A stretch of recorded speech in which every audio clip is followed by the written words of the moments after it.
Hey there, Yogi here. I'm doing well. I hope you're doing well. Janie at the couch. Hello. We are on the historic haunted Galena walking tour. We're not allowed to take video or audio except for certain parts of the tour. So right now we're just kind of walking along.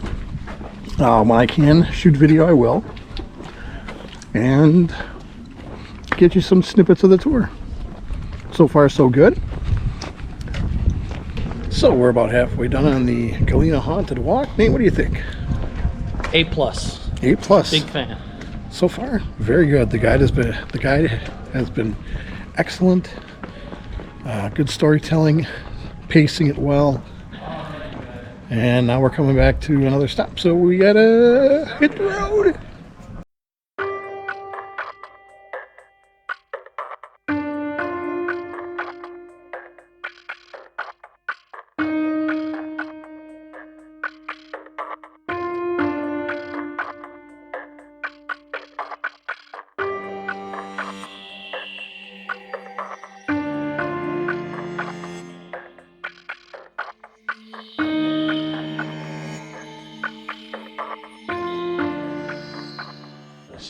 Now, another thing that happens here is that people have the lights go out. We were upstairs with a group not too long ago. The only switch for the lights is right here at the bottom of the stairs. We're all upstairs talking, and all of a sudden, click, the lights up there go out. And it's really unnerving when it happens, because you have to run back downstairs and throw the switch.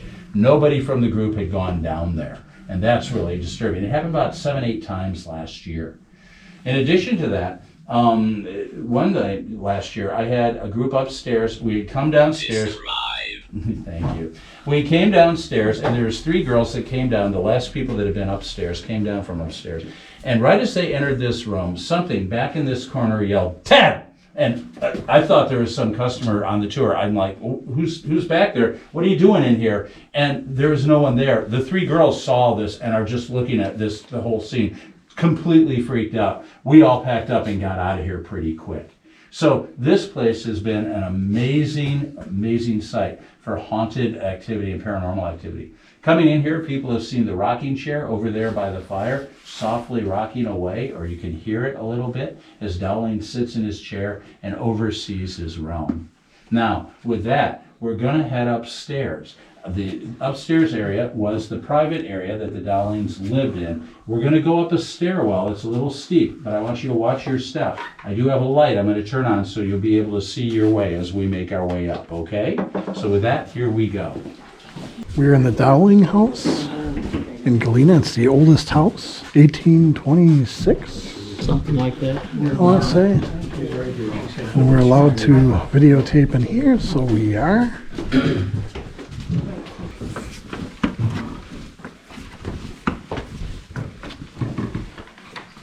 Evie voice just said it's short, and it run us out of here. That happens a lot here. They're not always happy. As a matter of fact, we have a local psychic named Chris McBrien, who I brought in here. I didn't tell him anything about the place, but Chris came in and read it and said that there's an elderly woman who lives in this bedroom right over behind us. She's the one who turns the lights out because she doesn't like people in her house, and she's not happy that we're here. New Mexico. New Mexico. Yeah, we're not going that far. Here's the other thing. There's a chair over here, a rocking chair in the corner, that sometimes you come in and it's softly rocking. Chris says she sits in this chair and is making lace and also yarn products like mittens and things to keep the family warm over the winter. But she's not particularly fond of visitors, especially groups like this that come in. Going back about 2 years ago, I was addressing a group just like this, and there was a woman standing in that door. I had taken the rope down, right? And so I'm doing my thing when all of a sudden this woman starts kind of like going, and she's backing up, and she puts her hands on either side of the door. It's very clear something was pulling her into that room. She starts screaming, literally like, "Something's gonna help me! Somebody's got me! Help me! Somebody grab me!" And her friends grab her arms and pull her out of the room. Scared to death, this woman literally, she couldn't take, she ran off the tour. Whatever the entity is in that room is very, very powerful. And again, not terribly happy that we're here. Hopefully she'll leave the lights on for us. Now, another thing that happens, you'll notice we have a lot of kids' toys in here. Nicholas grew up and married a woman from Indiana. They moved back to Indiana, and they actually expected a child, and his wife dies in childbirth. She does give birth, however, to a baby girl who does survive the childbirth, and so Nicholas brings his new baby daughter, unfortunately without his wife, back here and raises her here. He eventually remarries and has 2 more boys, and those kids would have grown up and spent time in this house. Now, one day we were talking to a group, and one of the things that happens here is occasionally you'll walk in through the front door and you'll hear this distinct noise coming from upstairs. Here it is. As you run up the stairs, you'll see this rocking horse going back and forth on its own power. It's a little unsettling. But last year I had a group, much like you guys are now, just listening, and I started this thing in motion like this, and it rocked 1, 2, 3 times and just froze. I still to this day can't figure out why it happened, and everyone who saw it went, why did he do that? It shouldn't do that. It was really, really creepy. At the same night, we had a woman that was sitting here on the bench in the entrance to this room, and all of a sudden goes, oh, there's a cat in here, a kitty. And she goes down to pet it, and there's no cat there at all. She takes her camera, puts it down in under the bench, and scans around. When we look at the video, this ball of orange light slowly goes into a little pinpoint and disappears. Whatever it was, we think it might have been a ghost cat that occupies that room. Now, that's funny because there was a tie-in for that. There was, and is, a rope bed in here with a hay stuffed mattress. And about 8 years ago, people working here had a problem. In the morning, you'd come in and there'd be a butt print on the bed. It looked like someone had been sitting on the edge of it, gotten up and gone to work. So they fluff it out, thinking, oh, that's weird. Come in the next morning, another butt print. Okay, flip the mattress, make the bed. Come back the next morning, another butt print. Rotate the mattress, make the bed. Come back the next day, another butt print. This goes on all summer. And we always thought that it was just maybe Mr. Dowling and his ghost sitting on the edge of the bed. Oh, jeez. But as it turns out, we believe it might have been a cat, a ghost cat, that perhaps still haunts the facility to this day. And as you can see, EVPs are just popping out of here left and right like crazy. So this place is really kind of a haunted hot mess. If you ever get a chance, you can come back here and take the daytime tour. It's well worth doing. They'll give you the whole history of the place and what happened and the full history of the Dowlings too. But it sure is a magnificently creepy place at night if you ever get a chance to come back again. Very good. Now with that, let me see what words have been said. I don't think these are really pertinent, but let's see what we have. We had 5 EVPs tonight. Describe, short. So it sounds like they want us to describe what we need to talk about here and do it quickly and get out. New Mexico, not sure what that's about. Is there anyone here from New Mexico? No? Is there anyone here named Cheryl or a relation named Cheryl? No? Those were 2 words they uttered tonight. And then another word was come. So maybe there's going to be a woman named Cheryl who's going to come here from New Mexico at some point. Won't that be cool? We'll say, hi Cheryl, we've heard all about you. One final story to tell you. We were here this last winter doing an investigation. In the middle of winter, there's no heat, it was cold. We were in here and we had a little mat on the table here and a pendulum. And you can ask questions and the pendulum will rotate through this thing. And there's yes, no, maybe type things. It's like almost like an 8-ball, right? So the gal running the pendulum said, is there anyone here with us? And it's going, oh, yes, there is. And it's like, oh, are you one of the Dowlings? Oh, yes. Keep swinging right on. It's like, are you happy we're here to talk to you? And the pendulum rotates around and starts going, no.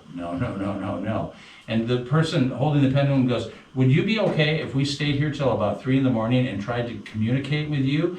And all of a sudden, the pendulum just stopped swinging. And it began vibrating, and suddenly the woman holding it went, because literally an electric shock went right up the chain and into her fingers. And that was it. We packed up and got out.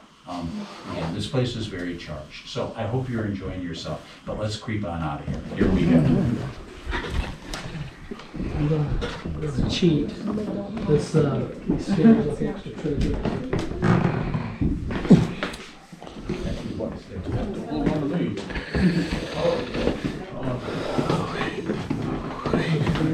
Okay, bye, Dowling House. Goodbye upstairs.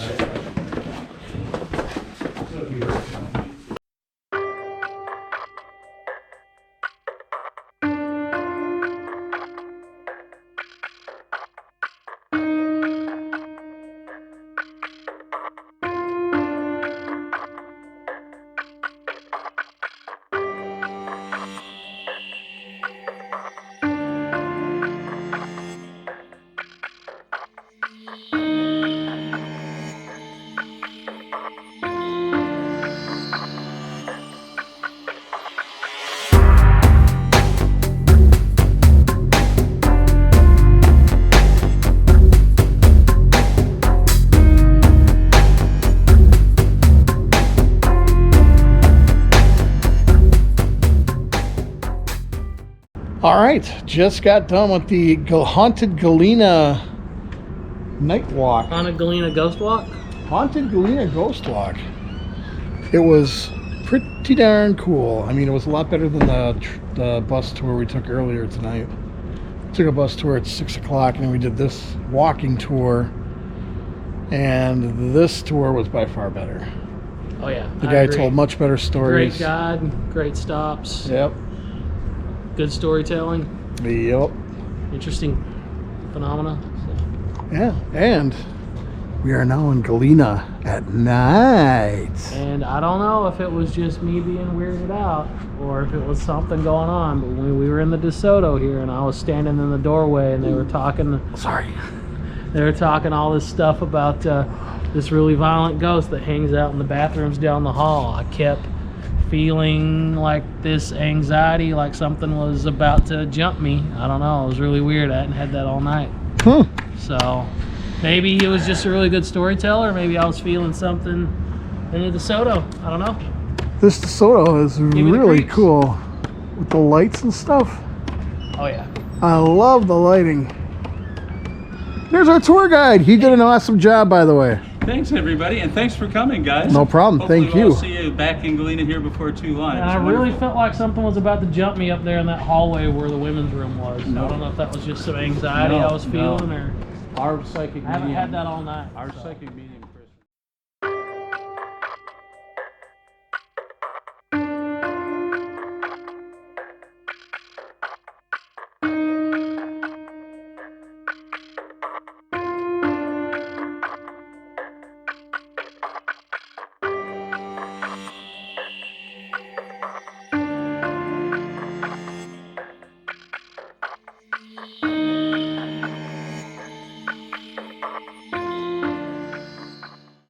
Mike and Nate, we are going down to the cellar Very creepy. to try to communicate with Madeline Miller. Steps are very uneven. Pitch forward. Oh, geez, that's nice. That popped off. All right, it's kind of swampy. Madeline Miller. There's an event thing they were talking about. Madeline Miller, are you here with us? Madeline, I'm going to knock 3 times. I want to hear you knock back, okay?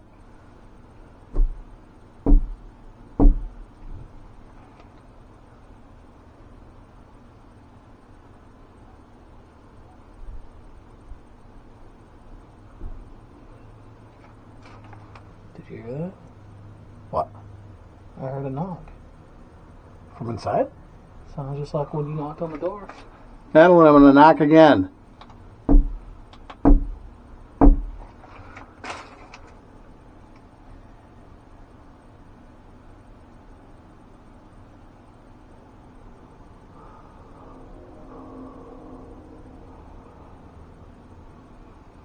Madeline, are you upset that you drowned here in this jail cell?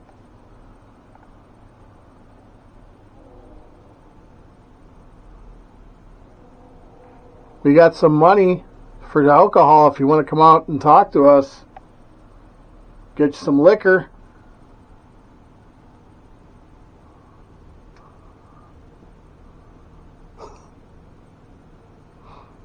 What do you think, Nate? think I heard a knock when you knocked 3 times. We'll have to go back and check the footage, but I swear I heard a dull knocking noise. Like it came Madeline. It was muffled. Madeline. Sorry. Go ahead. Madeline Miller. Talk to us now.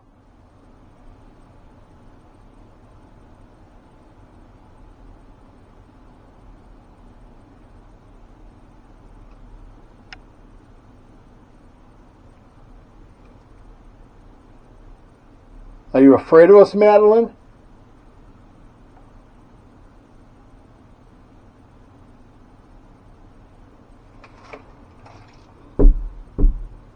Madeline?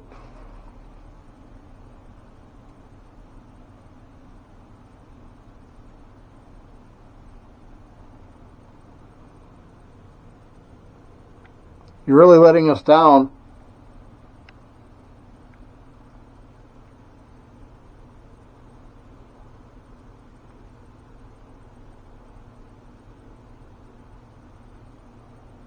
Madeline.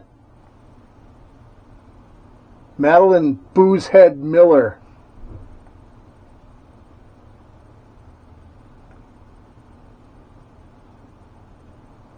What are you, too drunk to talk to us? All right.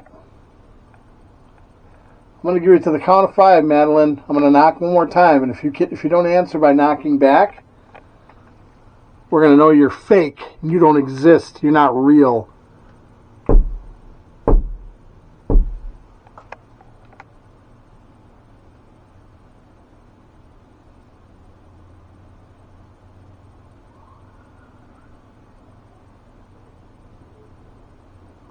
What do you think? Give up? Yeah, Madeline's let us down. Okay, Madeline. Well, sorry you drowned.